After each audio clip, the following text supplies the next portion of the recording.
अस्य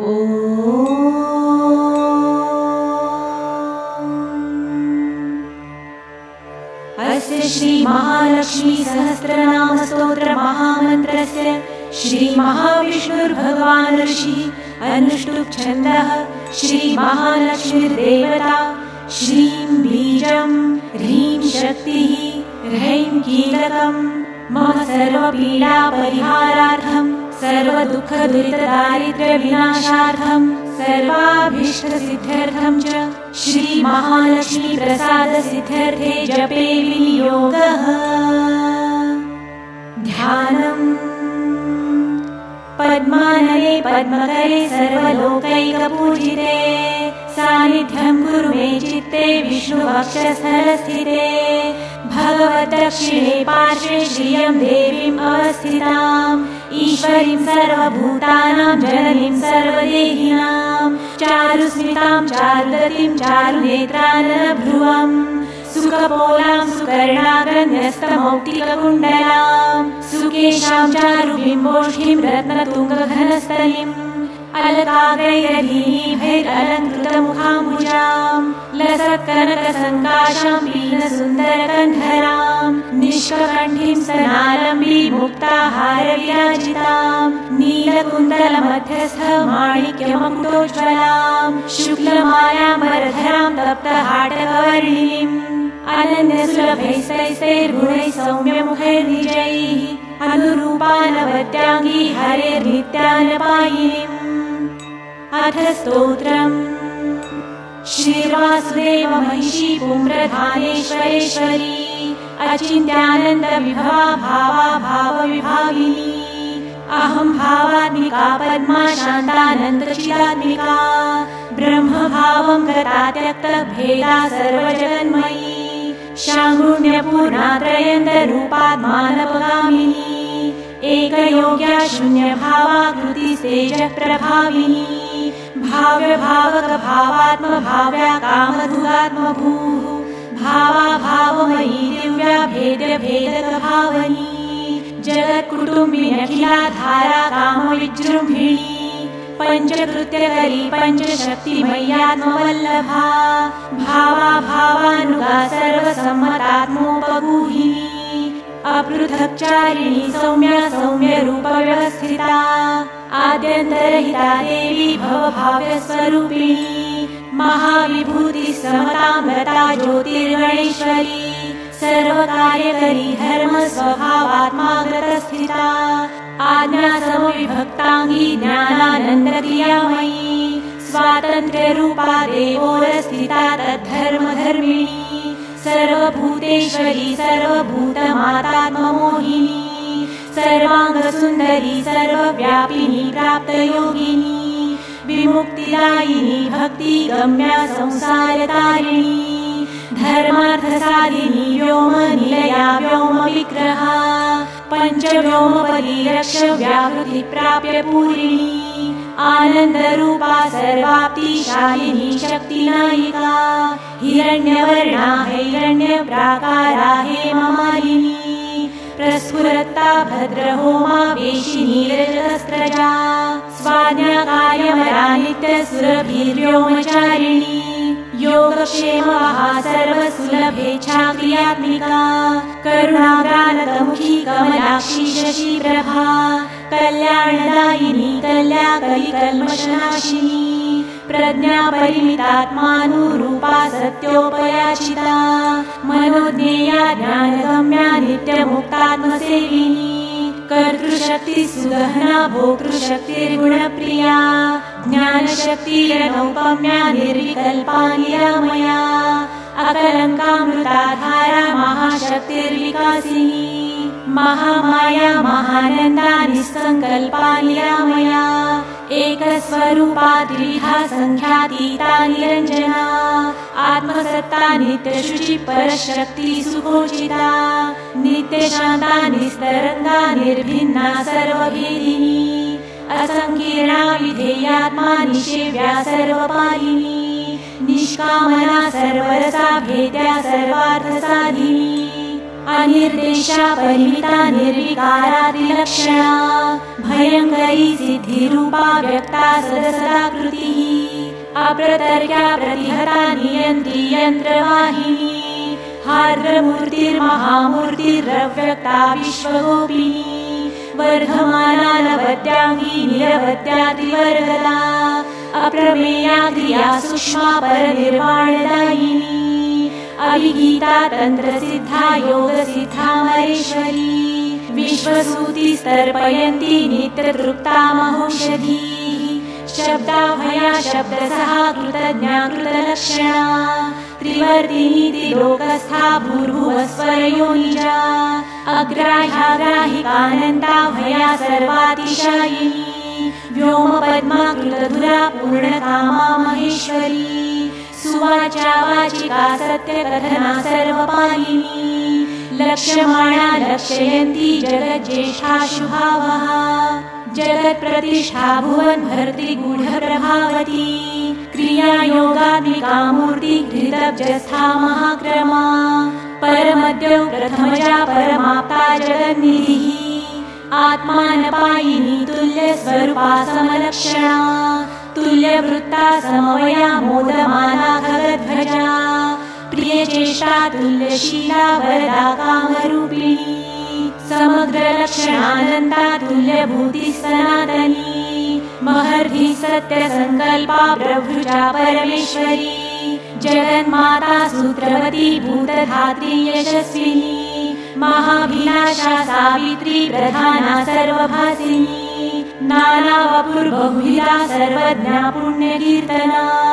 भूताश्रया ऋषिकेश्वर्य शोका वाजिवाहिका ब्रह्मात्मिका पुण्यजनि सत्यकामा समाधिभूः हिरण्यगर्भा गम्भीरा गोधुलिकमलासना जितक्रोधा कुमुदिनी वैजयन्ती मनोजवा धनलक्ष्मी स्वस्तिकरी राजलक्ष्मीर्महासती जयलक्ष्मीर्महागोष्ठी मघोनी माधवप्रिया पद्मगर्भा वेदवती विविक्ता परमेष्ठिनी सुवर्णबिन्दुर्महती महायोगी प्रिया नघा पद्मे स्थिता वेदमयी कुमुदा जयवाहिनी संहति निर्मिता ज्योतिः नियतिर्विविधोत्सवा रुद्रवन्द्या सिन्धुमती वेदमाता मधुव्रता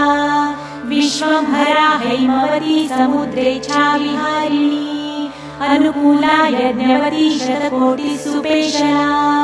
धर्मोदया धर्मसेव्या सुकुमारी सभावती भीमा ब्रह्मस्तुता मध्यप्रभा देवर्षिवन्दिता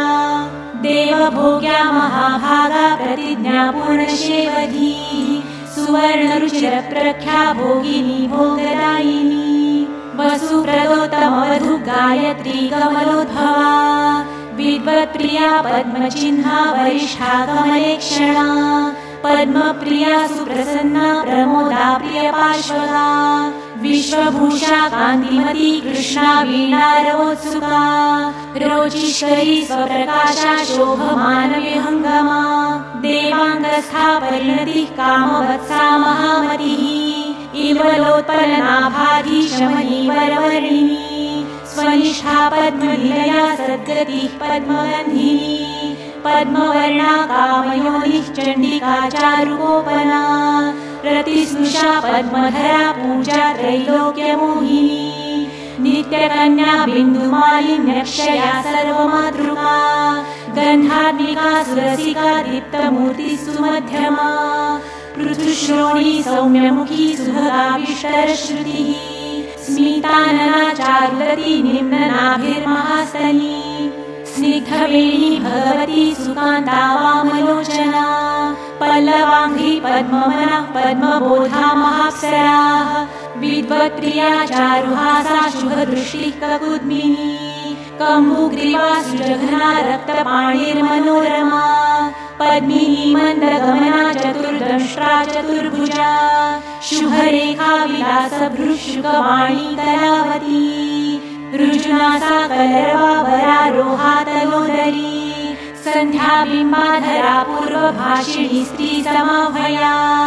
इक्षुचापा सुमशरा दिव्यभूषा मनोहरा वासवी पाण्डरच्छत्राकरभोरुस्तिलोत्तमा सीमन्तिनी प्राणशक्तिर्विभीषण्यः सुधारिणी भद्राजया वहाचन्द्रवदना कुटिलालका चित्राम्बरा चित्रगन्धा रत्नमौली समुज्ज्वला दिव्यायुधा दिव्यमाल्या विशाखा चित्रवाहना अम्बिका सिन्धुतनया शुश्रोणि सुमहासना सामप्रिया नमृताङ्गी सर्वसेव्या वराङ्गना गन्धद्वारा दुराधर्षा नित्यपुष्टा करिष्यिणी देवजुष्टादित्यवर्णा दिव्यगन्धा सुरुत्तमा अनन्तरूपानन्तस्था सर्वदानन्दसङ्गमा यज्ञाशिनी महावृष्टिः सर्वपूजावशक्रिया योगप्रिया वियन्नाभि अनन्तशीरति इन्द्रिया योगिसेव्या सत्यरता योगमाया पुरातनी सर्वेश्वरी सुतरणी शरण्या धर्मदेवता सुतरा संवृतज्योतिः योगिनी योगसिद्धिदा सृष्टिशक्तिर्द्योतमाना भूता मङ्गलदेवता संहारशक्तिः प्रबला निरुपाधिः परावरा उत्तारिणी तारयन्ती शाश्वती समितिञ्जया महाश्रीरजहत्कीर्ति योगश्री सिद्धिसाधनी पुण्यश्री पुण्यनिलया ब्रह्मश्री ब्राह्मणप्रिया राजश्री राजकलिता फलश्री स्वर्गदायिनी देवश्री अद्भुत तथा वेदश्री श्रुतिमार्गिणी तमोपहावेनिधि लक्षणा हृदयङ्गमा मृतसञ्जीविनी शुभ्रा चन्द्रिका सर्वतोमुखी सर्वोत्तमा मित्रविन्दा मैथिली प्रियदर्शना सत्यभामा वेदवेद्या सीता प्रणतपोषिणी मूलप्रकृतिरीशाना शिवदादि प्रदीपिनी अभिप्रिया स्वैरवृत्तिः रुक्मिणी सर्वसाक्षिणी गान्धारिणी परगतिस्तत्त्वगर्भा भवा भवा अन्तर्वृत्तिर्महारुद्रा विष्णुदुर्गा महाबला मलयन्ती लोकधारिण्यदृश्या सर्वनिष्कृतिः देवसेनात्मबलदा वसुधा मुख्यमातृका क्षीरधारा घृतमयी जुहती यज्ञदक्षिणा योगनिद्रा योगरता ब्रह्मचर्या दुरत्यया सिंहपिञ्छा महादुर्गा जयन्ती खड्गधारिणी सर्वातिनाशिनी हृष्टा सर्वेच्छा परिपूरिका आर्या यशोदा वसुधा धर्मकामार्थमोक्षदा त्रिशूलिनी पद्मचिह्ना महाकालीन्दुमालिनी एकवीरा भद्रकाली स्वानन्दिन्युल्लसद्गदा नारायणी जगत्पूरिण्युर्वरा गृहिणप्रसूः यज्ञकामा लेलिहाना तीर्थकर्युग्रविक्रमा गरुत्मदुदयात्युग्रा वाराही मातृभाषिणी अश्वक्रान्ता रथक्रान्ता विष्णुक्रान्तोरुचारिणी वैरोचनी नारसिंही जिमुता शुभदेक्षणा दीक्षा वीरा विश्वशक्ति बीजशक्ति सुदर्शनी प्रतिता जगती वन्यधारिणी कलिनाशिनी अयोध्या छिन्न संताना महारत्ना सुखावहा राजवत्य प्रतिभया विनयित्री महाशना अमृतस्यन्दिनी सीमा यज्ञगर्भा समीक्षणा आकुतिरुग्यजुस्साम घोषा रामवनोत्सुका सोमपामाधवी नित्यकल्याणी कमलार्चिता योगारूढा स्वार्थजुष्टा वह्निवर्णाजितासुरा यज्ञविद्या गुह्यविद्या धात्मविद्या कृतागमा आप्यायनी कलातीता सुमित्रा परभक्तिदा काङ्क्षमाणा महामाया कोलकामामरावती सुवीर्या दुःस्वप्नहरा देवकी वसुदेवता सौदामिनी मेघरथा दैत्यदानवमर्दिनी श्रेयस्करी चित्रलीलैकानिनी रत्नपादुका मन्यस्य माना तुलसी रोगनाशिन्युरुप्रदा तेजस्विनी सुखज्वाला मन्दरेखामृताशिनी ब्रह्मिष्ठा वह्निशमनी जुषमाणा गुणात्यया कादम्बरी ब्रह्मरता विधातृज्वलहस्तिका अक्षोभ्या सर्वतो भद्रा वयस्या स्वस्ति दक्षिणा सहस्रास्या ज्ञानमाता वैश्वानर्यक्षवर्धिनी प्रत्यग्वरा वारणवत्य अनसूया दुरा सदा अरुन्धती कुण्डलिनी भव्या दुर्गतिनाशिनी मृत्युञ्जया त्रासहरी निर्भया शत्रुसूदिनी एकाक्षरा सत्पुरन्ध्री सुरपक्षासुरातुला सकृद्विभाता सर्वार्ती समुद्रपरिशोषिणी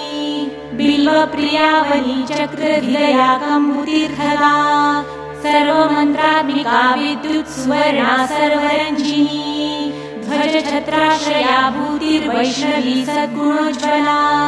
सुषेणालोकविदिता कामसुरजगदादिभूः वेदान्तयो निर्जिज्ञासा मनीषा समदर्शिनी सहस्रशक्तिरावृत्तिः सुस्थिरा श्रेयसां निधिः रोहिणी रेवती चन्द्रसोदरी भद्रमोहिनी सूर्या कन्या प्रिया विश्वभावनी सुविभाविनी सुप्रदृशा कामचारिण्य प्रमत्ता ललन्तिका मोक्षलक्ष्मीर्जगद्योनि व्योमलक्ष्मी सुदुर्लभा भास्करी पुण्यगेहस्था मनोज्ञा विभवप्रदा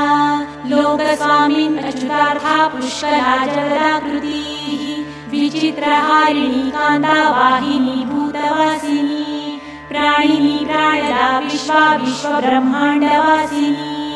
सम्पूर्णा परमोत्साहा श्रीमती श्रीपतिश्रुतिः श्रयन्ती श्रियमाणाक्ष्मा विश्वरूपा प्रसादिनी हर्षिणी प्रथमा शर्वा विशाला कामवर्षिणी सुप्रतीका पृषिमती निवृत्तिर्विविधा परा सुयज्ञा मधुरा शीला देवरातिर्महामनाः स्थूला सर्वाकृतिस्थेमा निम्नगर्भा तमोनुदा तुष्टिर्वागीश्वरी पुष्टिः सर्वादि सर्वशोषिणी शक्त्यात्मिका शब्दशक्तिर्विशिष्टा वायुमत्युमा आन्वीक्षिकी त्रयी वाता दण्डनीतिर्नयात्मिका व्याधि संकर्षिणी द्योता महादेव्य पराजिता कपिला पिंगला स्वस्था बलाकी घोषनन्दिनी अजिताकर्षिणी नीतिर्गरुडा गरुडासना ह्लादिन्यनुग्रहा नित्या ब्रह्मविद्या हिरण्मयी मही शुद्धविधा पृथ्वी सन्तानिन्यंशुमालिनी यज्ञाश्रया ख्यातिपरा स्तव्या वृष्टिस्त्रिकालगा सम्बोधिनी शब्दपूर्णा विजयांशुमती कला शिवा स्तुति प्रिया ख्याति जीवयन्ती पुनर्वसुः दीक्षा भक्तातिहा रक्षा परीक्षा यज्ञसम्भवा आर्द्रा पुष्करिणी पुण्या गण्या दारिद्र्यभञ्जिनी धन्या मान्या पद्मनेमी भार्गवी वंशवर्धिनी तीक्ष्ण प्रवृत्ति सत्कीर्ति निषेव्याघविनाशिनी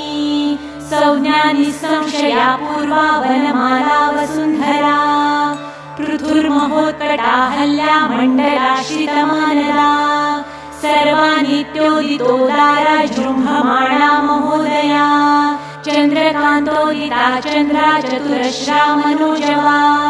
बाला कुमारी युवती करुणा भक्तवत्सला मेदिन्युपनिषन्मिश्रा सुमवीरुर्धनेश्वरी दुर्मर्षणी सुचरिता बोधा शोभा सुवर्चला यमुनाक्षौहिणी गंगा मन्दाकिन्यवरालया गोदा गोदावरी चन्द्रभागा कावेर्युदन्वती सिनिवाली कुहुरागा वारणा सिन्धुमत्यमा वृद्धिस्थितिर्ध्रुवा बुद्धिर्श्रीगुणा गुणगह्वरा पूर्तिर्मायात्मिका स्फूर्तिर्व्याख्या सूत्रा प्रजावती विभूतिर्निष्कलारम्भा रक्षा सुविमला क्षमा प्राप्तिर्वासन्तिका लेखा भूरि बीजा महागदा अमोघा शान्तिदा स्तुत्या ज्ञानदोत्कर्षिणी शिखा प्रकृतिर्गोमती लीला कमला कामधुग्विधिः प्रज्ञा रामा परा सन्ध्या सुभद्रा सर्वमङ्गला नन्दा भद्रा जया रिक्ता तिथिपूर्णा अमृतम्भरा काष्ठा कामेश्वरी निष्ठा काम्या रम्या वरा स्मृतिः शङ्खिनी चक्रिणी श्यामा समा गोत्रा रमादितिः शान्तिर्दान्तिस्तुति सिद्धि विरजात्युज्ज्वला व्यया वाणी गौरीन्द्रिया लक्ष्मी मेधा श्रद्धा सरस्वती स्वधा स्वाहारती रुषा वसुविद्या धृति सहा शिष्टेष्टा च शुचिर्धात्री सुधा रक्षोघ्नजामृता रत्नावली भारतीयाधिरधि केवलात्मदा या सा शुद्धि सस्मिता का नीला राधामृतोद्भवा परधूर्या स्वदारिर्भुः कामिनी शोकनाशिनी मायाकृति रसघना नर्मदा गोकुलाश्रया अर्कप्रभारथे भाष्वनीलयेन्दुप्रभाद्भुता श्रीकृशानुप्रभा वज्रलम्भना सर्वभूमिला भोगप्रिया भोगवती भोगीन्द्रशयनासना अश्वपूर्वारथमध्या हस्तिनादप्रबोधिनी सर्वलक्षणलक्षण्या सर्वलोकप्रियङ्करी सर्वोत्कृष्टा सर्वमयी भवभङ्गापहारिणी वेदान्तस्था ब्रह्मनीति ज्योतिष्मत्यमृतावहा भूताश्रया निराधारा संहिता सुगुणोत्तरा सर्वातिशायिनी प्रीति सर्वभूतस्थिता द्विजा सर्वमङ्गलमाङ्गल्या दृष्टा दृष्टफलप्रदा इति श्रीलक्ष्मीसहस्रनामस्तोत्रं सम्पूर्णम्।